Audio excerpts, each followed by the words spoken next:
Alors, Tombazzi explique la dernière augmentation du poids des F1. Les pièces standardisées sont plus lourdes que prévu. Ça, c'est con, ça. Les monoplaces ont pris énormément de poids avec le règlement 2022. Elles doivent atteindre sur la balance un minimum de 795 kg. Il a été conclu que ce poids serait rehaussé de 3 kg prochainement. Les équipes se sont plaintes de ne pas réussir à atteindre le poids minimum.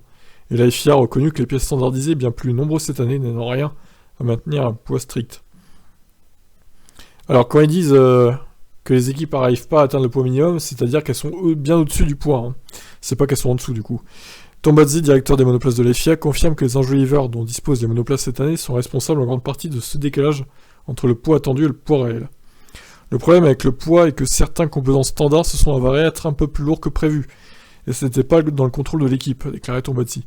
Nous voulions donc compenser cela, ou ne pas pénaliser les équipes en conséquence. Il est évident que beaucoup d'équipes ont eu des problèmes de poids cette année, plus que d'habitude. Dans le cadre de l'ensemble du package, disons qu'il y a eu un accord sur l'augmentation proposée de 3 kg. Cela attend l'approbation de la commission, donc ce n'est pas une garantie pour le moment. En toute honnêteté, les pneus n'étaient qu'un peu plus lourds, environ 100 grammes par rapport aux prédictions. Ah oui, c'est pas beaucoup, effectivement. Les jantes étaient à peu près du même poids que les prévisions, peut-être un peu moins.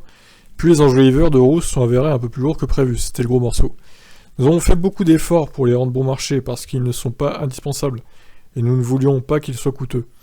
Nous aurions pu les rendre plus légers en carbone ou autre. Les quantités fabriquées sont assez élevées et ça aurait pu entraîner une augmentation considérable des coûts. Les équipes ont rencontré d'autres problèmes, comme la flexibilité du plancher, qui les ont poussés à tester des tiges de renfort entre le plancher et le ponton. Tombazzi confirme que l'utilisation de ce renfort est libre selon les équipes. Bien qu'elles aient la possibilité d'utiliser une tige de renfort, certaines équipes semblent avoir une conception de plancher peut déjà être... Quoi? Ça va rien dire là. Certaines équipes semblent avoir une conception de plancher peut déjà être plus rigide que d'autres. Ok, bon, on a compris l'idée. Hein. Leur géométrie peut être telle qu'elles en ont besoin plus que d'autres. Nous ne pouvons pas forcer tout le monde à l'utiliser.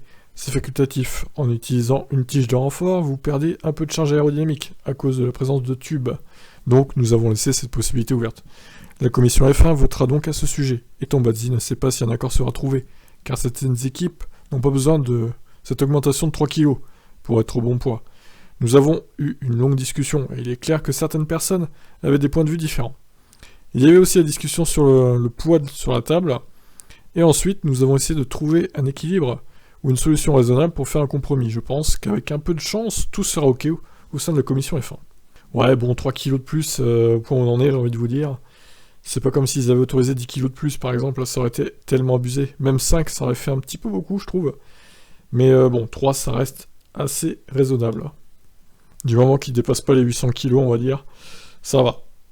Même si, évidemment, le mieux serait quand même que les voitures soient plus légères. Hein. J'espère que dans le futur, on arrivera à baisser un petit peu le poids de ces monoplaces. Ce serait quand même pas mal. À voir, je vous laisse réagir, ciao.